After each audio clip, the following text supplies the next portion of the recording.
بسم اللہ الرحمن الرحیم۔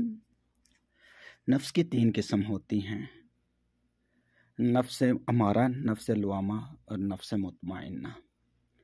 سب سے پہلے نفس کے بارے میں بات کرتے ہیں۔ یہ ہر انسان کا نفس ہی ہے جو اسے ہر برے کام کی ترغیب دیتا ہے۔ انسان اگر اللہ تعالیٰ اور رسول صلی اللہ علیہ وسلم کی پیروی چھوڑ کر نفس کی پیروی کرنا شروع کر دے تو دنیا اور آخرت دونوں کی بربادی یقینی ہے۔ اگر انسان نفس کا غلام بن جائے تو زندگی کا سکون رخصت ہو جاتا ہے، پھر بے چینی اور بے سکونی اور ذلت اور رسوائی انسان کا مقدر بن جاتی ہے۔ لہٰذا اس سے پہلے کہ ہم نفس کے غلام بن جائیں، ہمیں چاہیے کہ ہم نفس کو اپنا غلام بنا لیں۔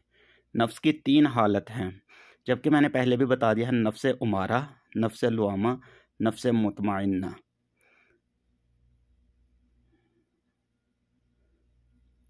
نفس امارہ کیا ہوتا ہے؟ نفس امارہ، نفس کی سب سے پہلی حالت کو نفس امارہ کہتے ہیں۔ امارہ کے معنی ہیں بدی کی طرف راغب کرنا یا برائی کا حکم دینا۔ لہٰذا نفس امارہ نفس کی اس حالت یا انسانی خواہش کو کہتے ہیں جو انسان کو برائی اور شرعی طور پر ناجائز اور حرام کاموں کی طرف راغب کرے۔ یہ نفس سب سے زیادہ گناہوں کی طرف مائل کرنے والا اور انسان کو دنیاوی رغبتوں اور رنگینیوں کی طرف کھینچ کر لے جانے والا ہے۔ نفس امارہ گناہوں کے وقت انسان کی عقل اور شعور پر غلبہ پا لیتا ہے اور انسان دنیاوی لذتوں میں مگن ہو کر اللہ تعالیٰ کے احکامات سے منہ موڑ لیتا ہے۔ اگر ہم چاہیں تو محنت اور ریاضت کے ذریعے نفس امارہ پر قابو پا سکتے ہیں۔ آگے نفس لوامہ ہے، اس کے اوپر بات کرتے ہیں۔ نفس لوامہ کیا ہوتا ہے؟ نفس لوامہ کے کیا معنی ہیں؟ یہ نفس کی دوسری حالت ہے۔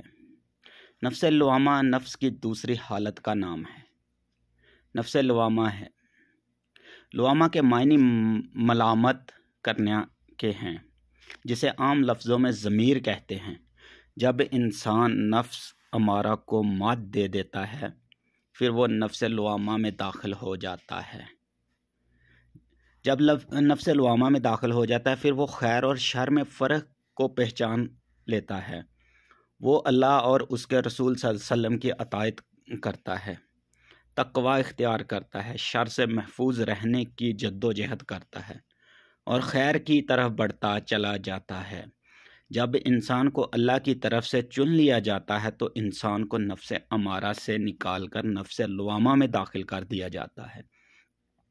پھر انسان دنیاوی لذتوں اور رنگینیوں کو چھوڑ کر اللہ کے بتائے ہوئے دین پر عمل کرتا ہے اور عمل پیرا ہو جاتا ہے۔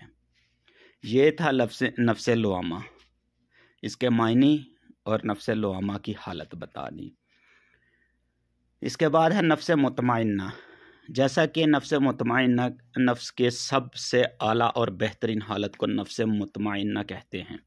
یہ نفس لوامہ سے اوپر کا درجہ ہے۔ انسانی نفس جب نفس مطمئنہ کا درجہ حاصل کر لیتا ہے تو پھر وہ خالص ہو جاتا ہے۔ وہ لوگ جو نفس مطمئنہ کو پا لیتے ہیں وہ ایمان میں خالص ہو جاتے ہیں۔ یہی وہ لوگ ہوتے ہیں جو اللہ کے دین اور اس کی رسی کو مضبوطی سے پکڑ لیتے ہیں اور گمراہ نہیں ہوتے۔ اللہ نے ان لوگوں کی موت اور اس کے بعد کے وقت کو بہت خوبصورت بیان فرمایا ہے۔ قرآن کریم میں اللہ کا ارشاد ہے: اے اطمینان والی روح، اپنے رب کی طرف لوٹ چل، اس طرح کہ تو اس سے راضی ہو اور وہ تجھ سے خوش، پس میرا خاص بندوں میں داخل ہو جا اور میری جنت میں چلی جا۔ یہ تھی نفس مطمئنہ کے معنی۔ اور نفس مطمئنہ سورۃ الفجر میں 27 سے 30 سورت کا ترجمہ بھی ہے، اور سورۃ الفجر میں سارا بیان ہے نفس مطمئنہ۔ جزاکم اللہ خیر۔